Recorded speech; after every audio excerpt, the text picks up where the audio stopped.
Hi everyone, it's Amanda here, and I'm so excited to talk to you about everyone's favorite topic, data.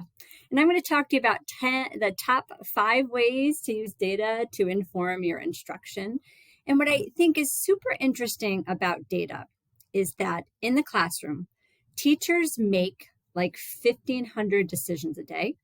And while there certainly is an art to teaching and deciding what to do and when, we can really use data as a powerful tool to inform our instruction and lead to the best possible student outcomes. So here we go. Let's talk about my top 5 ways. So first, at the top of the pyramid, with really a way to use data that requires very little prep, right, from something small you can do every day, are these idea of quick check-ins. And quick check-ins are very informal data that you can use to engage with students. So for example, let's say I begin my class, we focus on our first objective for 15 minutes, and before I move to that next activity, I might circle back to my objective and ask my students, hey, here's our objective for the day. Show me with a thumbs up all the way down to a thumbs down at how well you're able to meet that objective, right? So it allows students to check in and do some self-assessment, and it allows me to see very quickly with students how they're feeling. So that is data. It lets me know how students feel they are doing with meeting the objectives. All right, on to the second strategy, which again ties to engaging students with their learning. And with that second strategy today, we're going to talk about self-assessment. So the first strategy, of course, was self-assessment, where students were doing this thumbs up and thumbs down. Really, you can get more in-depth with self-assessment with things that require a little bit more planning. So, for example, at the end of class, do an exit ticket with students where they assess on the degree to which they've met the day's agendas. Those self-assessments can be more complex. They can happen over one class. They can happen over an entire unit. This is also data because it lets us know how students feel they are progressing towards what we want them to know and be able to do at the end of a unit.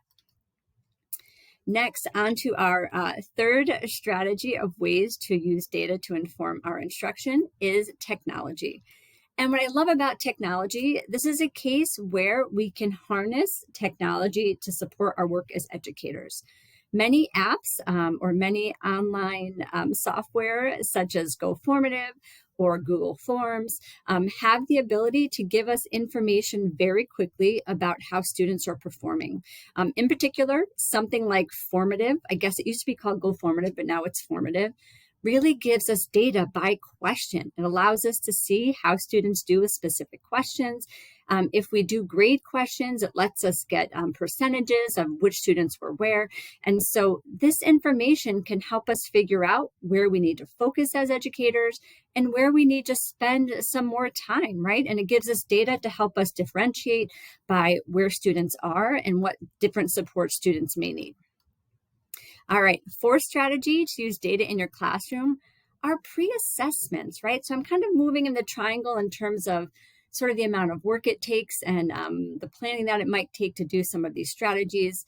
And I think pre-assessment is an underutilized data tool. Oftentimes, teachers may just begin a unit and then start the unit, but really, at the beginning of a unit or a section of a unit, doing that pre-assessment to see what students know and can do will give us valuable data that we can use to inform our planning. In our pre-assessment, we may find that students are meeting a portion of the unit objective already. We may find that there are deficits that we did not realize were there. We may find that some students have already met the end of unit, where we want them to be at the end of the unit, and some haven't, and then we can plan our instruction, we can plan our unit to meet the needs of the individual learners. So I would say that pre-assessing allows us really to see where students are at the beginning of the unit, and we can use that to plan and modify as we progress. All right, my last bit of strategies, my fifth one, is really to look at overall assessment data. And I think this can be very powerful, especially when we compare assessment data across units. So for example, looking at your fifth period class and seeing what percentage had an 80 or above on that unit assessment from Unit 1 to Unit 2, comparing student performance across those different assessments to see perhaps where their interpretive skills are compared to their presentational skills, or to see how those interpretive or interpersonal skills may track across units. And this assessment data can be very powerful when looked at compared to a peer who's teaching the same class. And on a bigger scale, if one is using an assessment like the STAMP or the Apple test, this assessment data can really be used to inform our instruction. All right, so today I've talked over with you 5 different strategies. I hope it was helpful.